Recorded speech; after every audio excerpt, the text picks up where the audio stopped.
Hello and welcome to GuyLogicGaming. My name is Temko and this is Assault on the Necrospire, the early access release for this title, which is coming out on January 11th for Steam Early Access.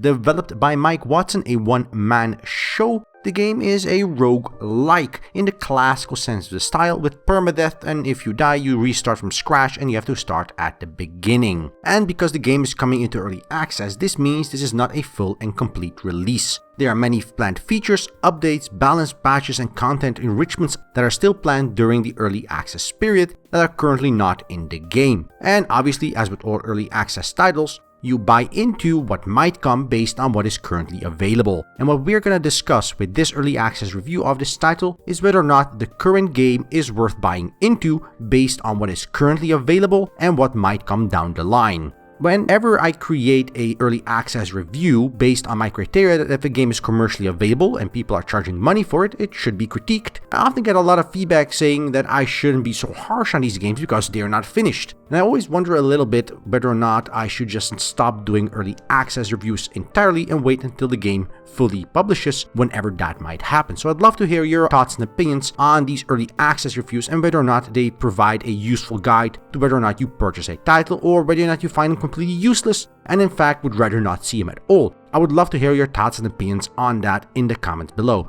But maybe for the last time, we have an early access review, this time for Assault on the Necrospire, a roguelike in the classical style, where you are a mage and you go through various rooms and dungeons, collecting loot, killing mobs, and finding the necromancer to make him meet his demise. So let's go ahead and dive into some options. As always, you can skip straight on ahead if you are not so inclined. There is an annotation on screen and a link in the description below, skipping you straight to the gameplay section.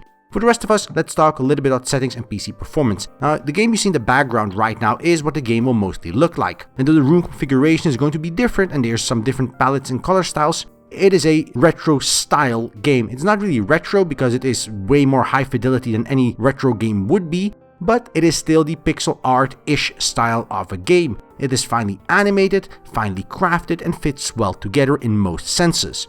Options-wise, the game only has sound and music volume, which change on the fly, which is really good. The game also has a great deal of resolution support, as well as full screen, windowed, or borderless windowed, which is really good. We don't often see borderless window support in titles, so I'm really pleased to see this. But the game also requires you to restart the game every time you change one of these, which is not that great. And as this is a title that is a pixel art style, a 2D top-down art style, graphical options are generally not something we expect nor require, so this is a good thing. Lastly, we have the last option menu, which has a couple of options where you can disable boss intros, show the menu intro, enable tutorials if you need them, and allow for camera shake. So I am not too pleased with this because there are some other options I would have liked to be able to turn off. One of them is music. If the game is in the background, if you all tap, can turn that off.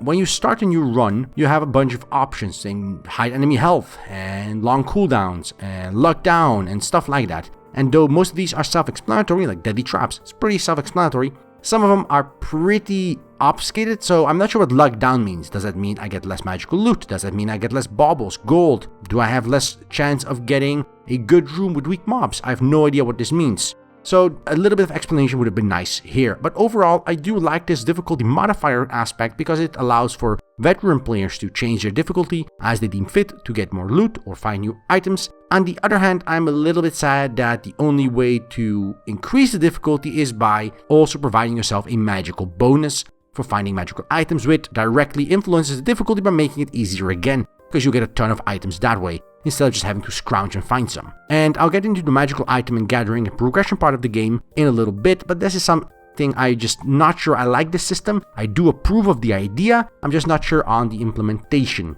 But let's go ahead and dive into a dungeon and talk about the gameplay, progression, and the way the game does its roguelike aspect. Now, this roguelike, like many roguelikes, focuses on two particular aspects. One is room-by-room exploration and procedural generation to an extent. In the case of Assault on the Necrospire, it does a random configuration of pre-selected rooms. So you'll always have a shop room based on modifiers and always have a treasure room where you get a free treasure on every floor. And provided there are modifiers where that may not be the case, if you have no modifiers enabled, you will always get at least one shop and one treasure room. and all the other rooms are randomly configured in a grid around you, which means you can find 17 rooms or maybe 12 rooms or maybe only 10 rooms in certain levels on a dungeon, and these rooms can be in different configurations. Each room though is predefined, so you may find 3 rooms that are identical on the same floor, or you may find 3 very different rooms. You may find the same mob type in the same room. These are all predefined, so it's not like the game procedurally generates both rooms and loot and dungeon mobs and everything related to that. It sort of makes a selection out of a predefined set of rooms. This has both advantages and disadvantages, in that the advantage is that the game is a lot more coherent. So every floor has a set amount of challenges you can expect to find, and in every floor these challenges you find do provide a certain incentive for you to keep exploring, and you can sort of expect and know what you can expect once you go to a few runs. The disadvantage is that it sort of defeats the purpose of being procedurally generated, because you can game the system, which is one of the main purposes of procedural generation, is providing a ability not to game the system. Every run needs to be and remain fresh, which is not the case here. The mob types and various different abilities you have available to you are a cause for concern though, with the base attack you have being one of the most useless attacks I've encountered in the last couple of years for roguelikes and roguelites, especially when compared to games like Enter the Gungeon that prides itself on a variety of sometimes useless weapons. This game is bland to the most absurd degree. The attack you see on screen is the only attack you have available, and while there are special attacks and relics you can equip to use special mana bar abilities that you see in the top left, these have long cooldowns, absurdly high cost, and the mana bobs and health bobs drop so infrequently that you're afraid of using them because you might need them later down the line. And that is one of the main issues with this game. The lack of variety in both weapons, drops, as well as abilities you as a mage have makes the game extremely bland. You don't really feel in control about your character. Sure, the amount of mobs available generally are varied, have different attacks and perform different movement actions, and most of the loot you find, all 100 or so items currently available in the game, is pretty diverse and interesting, ranging from items that increase your movement speed, attack speed, change bouncing balls, exploding missiles, missiles that move in the direction of the wind, which is the one I just got. There's a variety of different abilities that modify what is going on in the world. Some are beneficial, some are not, some are a little bit of both, some items are even cursed, and that provides its own set of challenges. Overall, pretty interesting. But when you have such a bland base attack you basically don't get rid of, and about 20 dungeon runs I've never found a different type of attack that wasn't a special attack, all you end up doing is holding left mouse button ad infinitum until you hit enemies and they die. And you use this for bosses, you use this to clear dungeon rooms, you use this to progress with trash mobs, you use this to clear debris off the floor, hoping to find 1 or 2 healing items. It is really frustrating not to get a sense of progression while you're in the dungeon in terms of your attacks or capabilities. You might find an item that increases your health by 1%. You might find an item that increases your movement speed by a little bit. You might find an item that gives you a magical ability attack that explodes everybody in a radius around you. All of these are pretty damn cool, but because you'll be using them so infrequently, all you end up doing is this same little blue dot dashing out from your staff repeatedly and repeatedly and repeatedly and repeatedly. And the issue is that not only are you the one using that little bubble attack everywhere, most of your opponents use the same attack. In a different variety, of course. Some aim it at you, some use a radius, some use it in different directions, maybe cardinal directions, maybe some different other aspects, and later down the line you'll find them using variant of different patterns that you'll have to guess or anticipate based on your knowledge of the enemy types. All of that pretty cool, but they're all the same little red, green, blue bubble that's thrown at you and you can just dodge out of the way. Which is another issue with the game, is that it is very slow paced.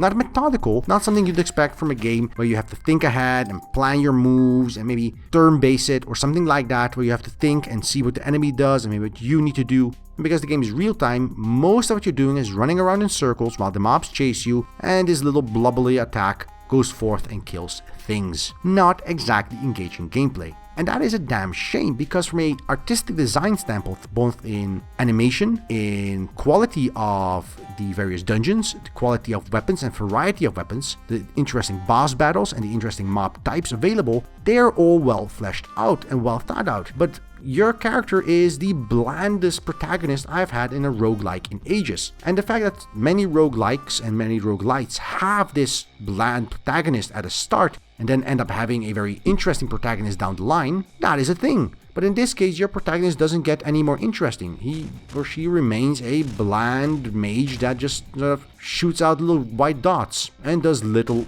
of any other regard. Even when you have the most interesting and most epic relics available, you're still shooting out little baubles and maybe using a epic attack once in a while. And I hope the developer really fixes this during early access, but currently most of my enjoyment in the music design, in the art design, in the boss battles and mechanics, in the way dungeon exploration works and different item types work, was squashed by the fact that it was really boring to keep using this very same and consistently boring attack non-stop without any way to change it at all.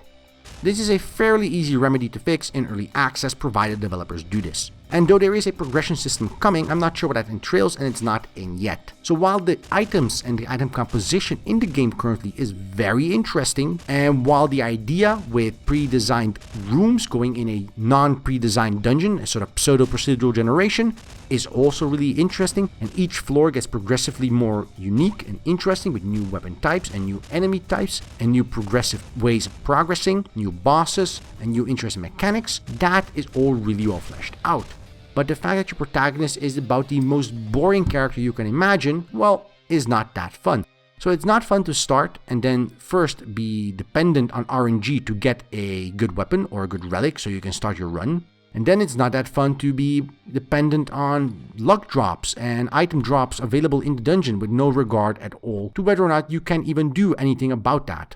So that's a bit of a duality with most roguelikes, and I feel this roguelike really doesn't solve that issue. Where Enter the Gungeon, for example, and I keep taking that example, but there's many other games that do this the same way, is you can start off with a variety of weapons or maybe different protagonists or even different modifiers beforehand. And while this game has some modifiers, they only boil down to more or less magical items based on a harder difficulty for you. Everything else though is very bland and boring, and every dungeon starts off the same. You just scrounge around until you find whatever magic artifact you can find, and then you use that because everything is better than you have currently. And whenever you find a new magical artifact, you don't often trade them in for something else. You don't go, oh no, I had this different weapon and now I want a lightning strike, or now I want a fireball. No, it's always down to, okay, can I still carry this extra weapon? No, okay, which is the weakest one I have now and what can I trade it in for? And that is a damn shame. So from an engagement perspective, that you feel rewarded for figuring out dungeons, that you feel rewarded for exploring the dungeon, that you provide different varieties and keep the gameplay interesting and unique, this game really does not hit the mark at all. Each dungeon run is nearly identical in both feeling and scope, as well as progression, where everything is a little bit bland. Obviously outside of the interesting art, sound design, and the interesting items, which are interesting, they just don't impact the game as much as they should, in my opinion. Now, stability and content-wise, the game has a very solid build. There's barely any issues I've encountered in both graphical, performance, or technical aspects. I've not found any bugs or glitches. And though there are some issues with collision detection and aiming detection, especially in corners and stuff like that, where you might hit a bench or hit a wall corner where you're thinking projectiles should be able to pass by, most of these are fairly limited to very specific sectors and very specific objects. So it's not something that's game breaking, and I hope the developer does fix those. They are annoying and should not be in there, but it's not widespread as many early access titles have the situation of being very buggy. The fact that this game requires is a solid look at the game progression, a solid look at the item, and engaging, captivating way of playing that keeps the player interested and doesn't make every dungeon run very bland. So from an early access perspective, the game says they're going to be in early access for about 6 months. And from previous experiences with many early access titles, I am not certain that is going to be enough time to do the things they have on their roadmap. Everything from a progression system to possible mod support is listed there, and there is a lot of things the developer wants to do. And being a programmer myself, I know exactly how long it takes to do certain things technically. And if you're a one-man studio, regardless of how much passion you have for your project and how much time you dedicate to it, there are limitations to how much code you can write, debug, and deploy to your public audience. Even if you're doing the art, which I'm not sure he's doing himself, but as far as I know, he's a one-man project, that takes a lot of time, a lot of effort. And 6 months is a very short time to develop some of these features that are currently on the roadmap.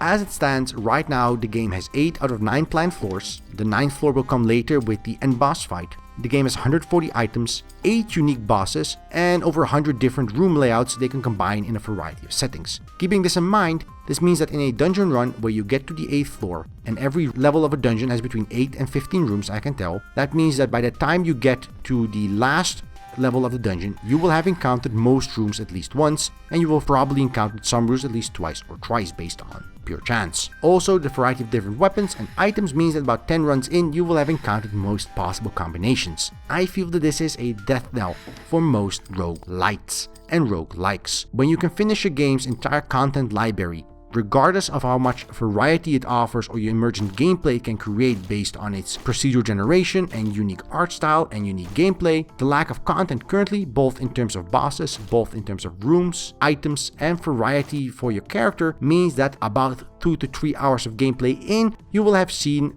the vast majority of what the game has to offer. Whether or not you find that worth your money is up to you, but I will personally hold off for now on Assault on the Necrospire until much later down the early access period before diving in, seeing how the developer develops various features, most importantly more content, more items, and a much more interesting protagonist and combat system that is more than just a little white blob flying in a cardinal direction you pointed at in a very slow pace that is bland, boring, and very tedious. As such, Assault on Necrospire is not a game I would recommend at this time, but the unique art style, good sound design, and very polished early access release do bring it a hopeful start into the early access period. All that remains is adding lots more to this game and revising some of the systems that are currently not that great.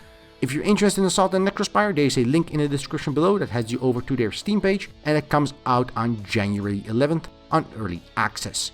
So thank you for watching. If you liked this video, press the like button below. If you didn't like this video, there's a dislike button for exactly that purpose, and leave a comment. Tell us what you liked, tell us what you didn't like, tell us what we can do better, and please tell us whether you enjoy these early access reviews or whether you would prefer we wait and hold off until the game comes out in its final and fully released form. And if you want to see more content like this on the channel, just press that subscribe button down below and we will deliver. And until then, I wish you a good day, and until next time, right here on GuyLogicGaming.